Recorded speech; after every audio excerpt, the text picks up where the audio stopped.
Wow. And that also shows us what the breath can do. I was about to ask what the reason was to start it off with that. Was it to send a message? Was it to get your lungs ready for what's to come? To set the vibrational frequency, to set the vibe. Vibe comes from vibrational frequency. So we are here placed in nature under a neem tree, from India, neem, a herbal tree used in Ayurvedic medicine. That's a neem tree. It's a neem tree. In Arabic, it's called sharish. We're in this garden setting by the sea, and we are set within the 4 elements according to which culture. You know, the cultures around this planet, this blue marble we are floating around in the universe with, they vary elements. And this has been carried through in a lot of other traditions as well. My logo there represents earth, water, air, and the inner fire. So 4 elements there. But in Chinese tradition, okay, I teach Qigong as well. In Chinese tradition, you have 5 elements. And the element of earth is represented by 2 other elements, which is called wood and metal. And then you have other traditions, and they talk about the element of ether as well, ether, which is the energy itself, right? So what is energy? If you go down with a microscope deeper and deeper and deeper, and anything you see, you get to a microscopic level and you see everything is vibration. Everything is frequency. You are frequency. And when we are human beings talking with each other, there are so many different frequencies interacting on so many levels. The frequency of light reflected on our physical exposure, the frequency of the sound of our voice, the frequency of my inner world, which is represented in the emotion I may have, which can be deeply emotional or can be very strict and straightforward, non-emotional. So all these are frequencies. The sound we hear in the background of the birds, the sea, is frequency. It all blends in and sets the setting for this moment, which is now. Wow. So you're just in the now. And you can bring yourself into the now with a single breath. And it doesn't have to make that sound. You can just take your breath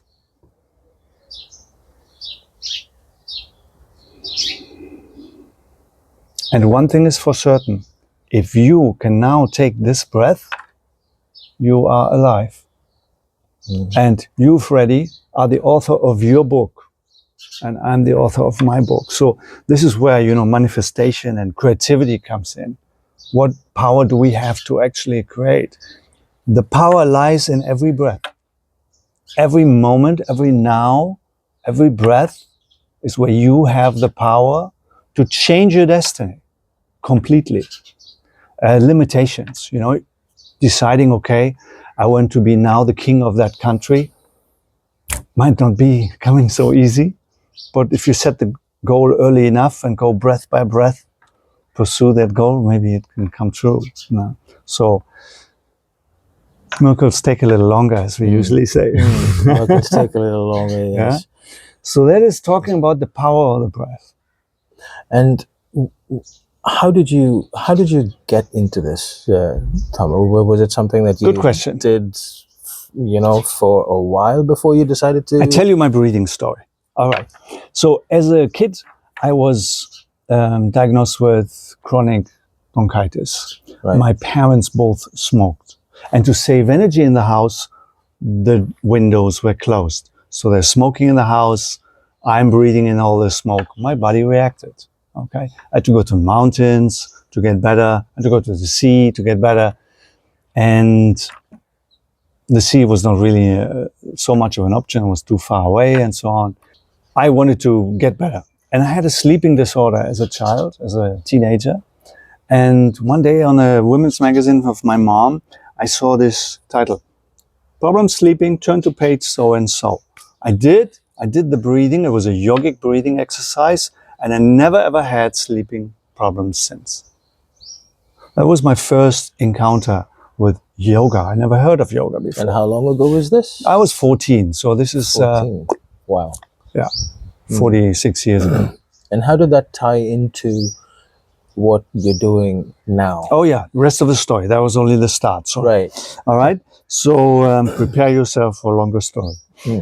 Then shortly after, I started martial arts. One of my friends, he had pity with me because I was heavily bullied. I was the smallest in class until I was 17 and already in trade school.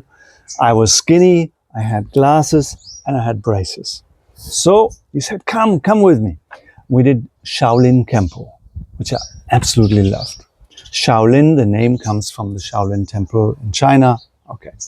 So doing this martial arts was just the first one. And later I continued with Muay Thai, Thai boxing. And much later I lived in Brazil. There I started some capoeira, but it was on and off. Did you get... And then, yeah. Sorry, go ahead. Yeah. The breath. Spell your question. Well, you mentioned Muay Thai. Did you ever get in the ring? No, we did mostly training because I was like too small and flimsy at that time. I reached this age only at 21, and with 20 I had already stopped mostly Muay Thai. I went a couple of times afterwards to the gym, but not the 3 times a week training I did before. So it was not about going in the ring, but it was in Shaolin Kempo what I learned how to overcome pain. Got it. With your breath. Control your breath, control your pain level. And that was very important many times after. When I fell from diving, from climbing, when I got bitten by a scorpion or stung by a scorpion, when I got stung by Portuguese man of war, a deadly jellyfish type of animal in the sea, and so on. So that helped me. Then later on, after the martial arts, I decided I wanted to do something more calming. I had done these martial arts, it was always aggression. And there was always this potential for somebody is attacking you. There was too much aggression in there. I realized I feel much better when I'm calm. Nowadays I know that's called the parasympathetic nervous system. How does Wim Hof tie into all of this? Continue my breathing story. Yeah. Okay. Yeah. So I basically discovered that there is much more to breathing. And I realized, wow, I love to breathe. And control of breathing helped me in climbing. I love sports climbing. And then from a non-swimmer until the age of 20, I became a snorkeler and then a dive instructor. And as a dive instructor, I'm a dive instructor now for 30 plus years. Wow. And as a professional dive instructor, I teach people how to breathe underwater. Okay, that's easy through this regulator. But what I mostly teach them is how to control your stress level underwater. That's the first thing we teach as a dive instructor is if you get stressed, what to do.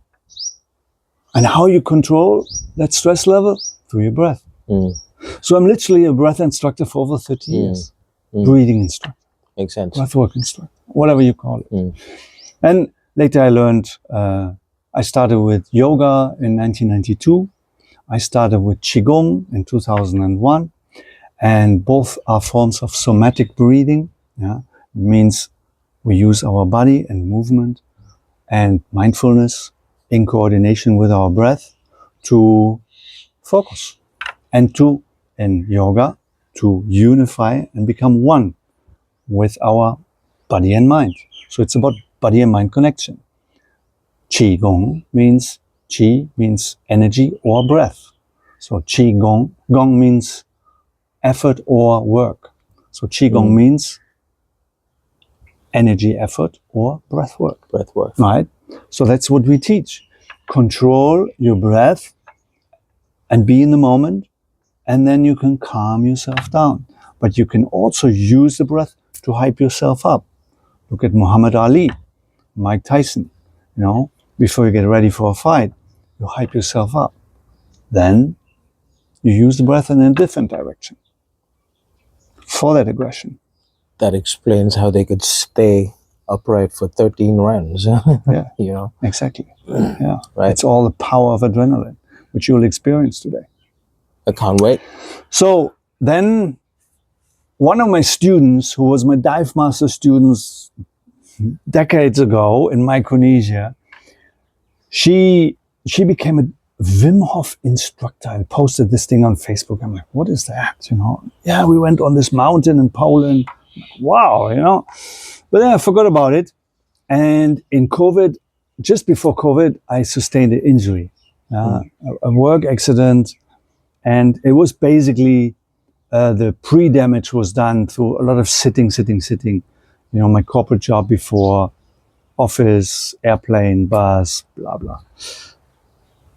Not enough sport, not enough relaxation time, too much on the BlackBerry, whatever. So it happened that a piece of my disc came out, dislodged, and floated around in the spinal channel. And at times pinched the nerve, especially sciatic nerve and other nerves. So I had this incredible pain.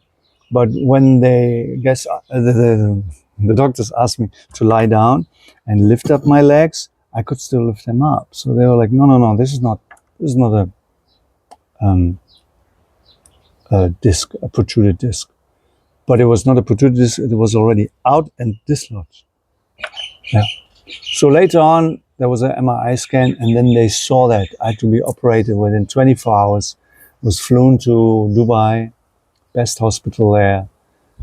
Thank you to the staff of the King's College Hospital in Dubai. Thank you. And then I could walk again. I had to learn to walk again, because previously I was walking on a stick or not walking for several weeks. And it was a surfer friend who had recommended me to do this Wim Hof breathing, just from YouTube. I'm like, okay, let's do that. I can't do anything else lying on my hospital bed. So I did the breathing, and I felt amazing. The most important part is not just how my body felt, but what was going on in my mind. Because when you cannot walk, do you know what's going on in your mind? How am I going to live? How am I going to earn my money? How am I going to function? How am I going to go to the bathroom? How am I going to live? So I had this really bad depression. And with every round of breath I did, all that spiraling downward action from the negative thoughts was gone. And I had hope back. I had my power back. Within a month of doing this breathing, I was fully walking. Within 2 months, I was running on the beach again, this beach out here. And within 3 months, this was in August was the operation. In December, I was back surfing, riding waves. Wow. Just breathing. And just doing the breath work every day.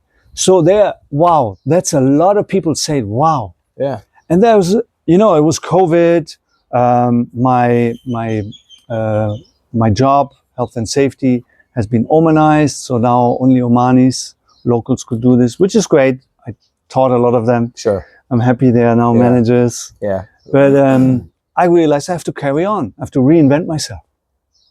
So I'm like, this is what I want to do. I want to help other people to feel like this. There's so much power. Not just the physical recovery, but the mental recovery. How many people are suffering stress, anxiety, phobias, depression, trauma? So if I can help just one person, that's already my mission accomplished. And so many people come to me and come to my sessions. Yeah. So how many have you had over, let's say, post-COVID? How did you take yourself out there to spread this Okay, message? how I started my business. A year after starting the breathing, so I started in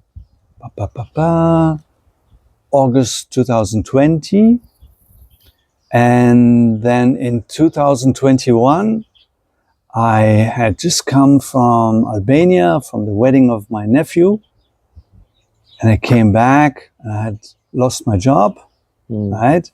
And that's when I decided, and then a few months later I was talking with my life coach who gave me this, and Kai, bless his soul, thumbs up to Kai. He went with me. I tried to, all my ideas and thoughts, I tried to organize them, and this doesn't really belong here, but it was like all about helping me to prioritize. And he's like, which things can you do right now, and what you really want to achieve, and what is your goal? My goals are this: I want to help people. I want to make this a better planet. But before, I was working in a reforestation project, so planting trees didn't seem the right thing to do at the time. It's still important to do, but I felt like people need help. People like me, they need help. So and he's like, that's what you want to do? I'm like, yes. And then there was a necessity to become a Wim Hof instructor, to do the course. So I enrolled into the course, got myself my first cold bath, a freezer chest, and insulated that and all that, prepared it, and then took daily ice bath. Enrolled in, that started all in December 2021. When I started the first, it was Nicholas Day, 6th of December 2021, I took my first ice bath, controlled ice bath. Before that I saw videos, and since over a year I've done this breathing, and I saw videos of Wim Hof and podcasts and interviews and cold bath. And I hated the cold. And my first cold bath. Same here. I'm getting the jitters already. My first cold bath was at the geographic North Pole. Okay. How did you manage that? Because I worked 14 years as a professional sailor. I worked on ships, including a Russian nuclear-powered icebreaker named Sovietsky Soyuz. And I worked on that ship, and we did tours in the high Arctic. One from Murmansk to the North Pole, back to Murmansk, across over Russia, Chukchi, Siberia, Chukchi, all the way to Kamchatka, and all the way back, but we stopped again at the North Pole. The second time in the North Pole, I'm like, now I'm going to do that. Because the Russian crew members already the first time, they went into the ice behind the ship, cleared it, put a ladder in, put a rope around them, and then walked in. Some jumped in for a minute or so, and then came out, and then they did their thing in the sauna to warm up. I had no idea what I have to do. The first time I worked on the ice for like 4 or 5 hours. I had frozen feet. I'm like, no, but next time I do it. So the second time I prepared myself better, had like double or triple socks on and worked as well, but then jumped into that cold bath. Gave somebody my video camera. That video is somewhere at home in my storage, but 1 minute and 24 seconds was recorded of me being in that ice water at the North Pole, geographic North Pole. Wow. It was the most painful experience I ever had until that time, because I didn't know what to do. I didn't know how to prepare. I didn't know what to do. And then I did everything wrong you can do afterwards. I went into a hot shower straightly after. And not only is that pins and needles, it's more pain, it's uncontrolled shivering, and you're going to learn why. You'll learn why that is. Wow. Well, so I think now I answered, how did I get into this whole Wim Hof thing? How did I start? That's how I started. Yeah. And basically, I continued my education. I always believe in studying. So I have always studied. I studied while I was a dive instructor. I studied my captain's license. While I was a captain, I studied more. While I was dive center manager, I studied more health and safety. While I was in health and safety, I got my diploma. While I got my diploma and worked more, I learned more about environmental work. While doing environmental work, it's ongoing. It's just you being on the go. Learn and study. Yeah. So since I enrolled, I've done so many courses, trauma-informed, different breathwork modalities, breathwork coaching, learning. I went 2 times for a week already to the Shaolin Temple, Europe. Stayed in a monastery just to study more Qigong. This year I'm, so God will go again for 2 times a week to continue my education more further in the Shaolin Temple, Europe. Wow. Yeah. I wish you all the very best. Thank you. I wish you all the very best. You did, just one more question. You did mention control. Yeah.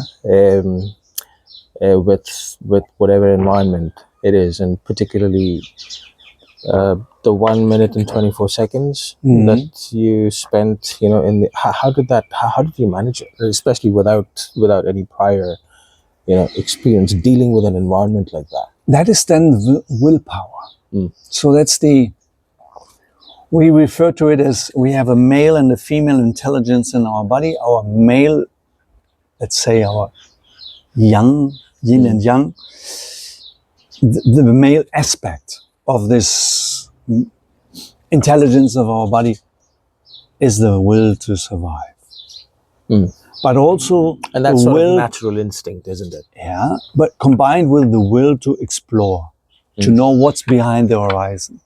So the hunter-gatherers, us going out there and like looking what's there. This curiosity kills the cat, and keep on looking and stalking and hunting and then getting back home. And then we're fine. Then we're pleased, and then we're okay to just sit by the embers of the fire and look into the embers, and we're entertained. Yeah. Maybe a brewski on the side for some, but that's it. Yeah. Where the female aspect, has a different thing. Communication, interaction, knowing what's going on right around you, different levels of curiosity. Nicely described in the book. Men are from Mars, women are from Venus. Right. But of course, science now has revealed a lot more than just what is in the book. So the female intelligence of our body, the female aspect, is our body knows what to do. Yeah? So if you get into a situation, listen to your body. Nowadays, we know that female intelligence includes the mammalian reflex. Mammalian reflex is what whales, dolphins, some seals as well, use to their advantage. They take a breath on the top of the water, they're in cold water, they go down, and then they're able to slow down their heart rate, their brain frequency, and their whole bodily function to a bare minimum.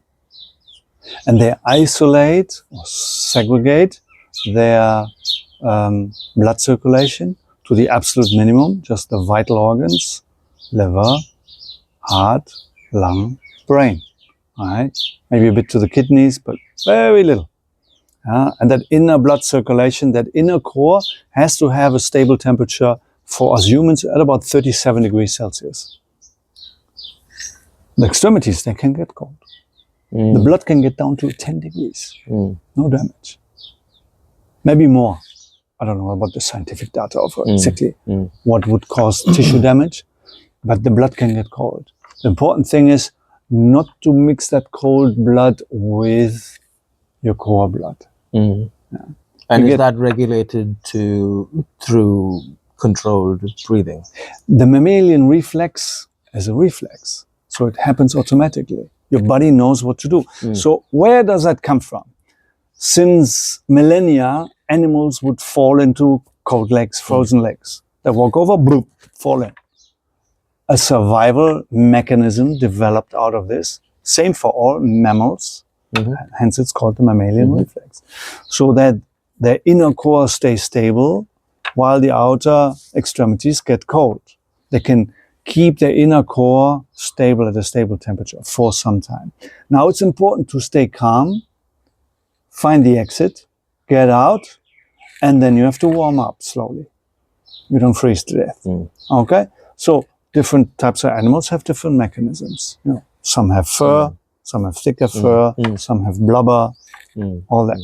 For us humans, when we fell in, we knew, okay, we had to stay calm and get up. You ever watched Bear Grylls? Bear Grylls, no.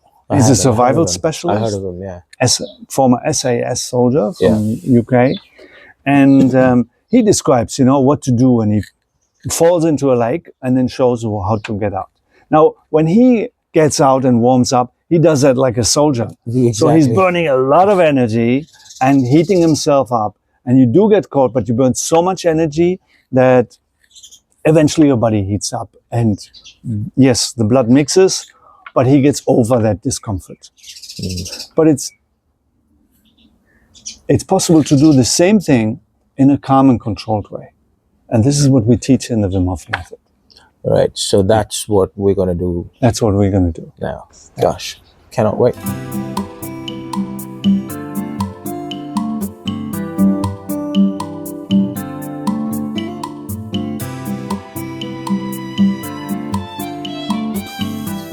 This is the end of the session.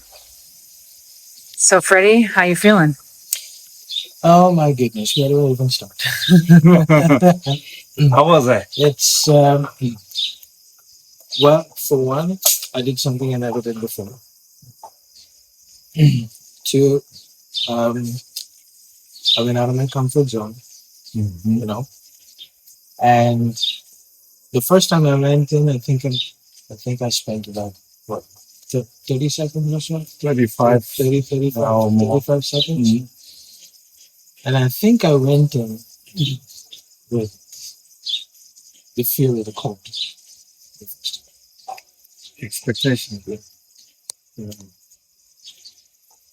And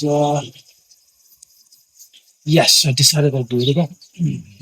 And this time it felt, well, much longer, 2.5 minutes.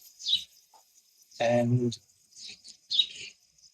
two significant things I noticed was how much more comfortable it was going in a second. You know what to expect. And I knew what to expect. I mean, I went in because I knew what it was really good. I went into the different mindset. So I'm going to do it this plan journey. Exactly. You breathe differently in your preparation, the second one.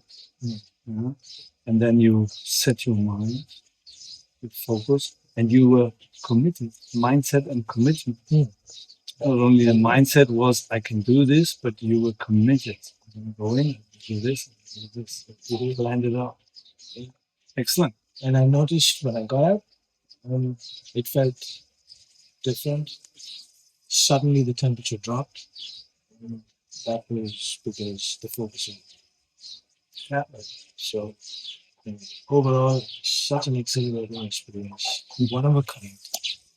And there you go. Another one on my bucket list ticked off. So, welcome.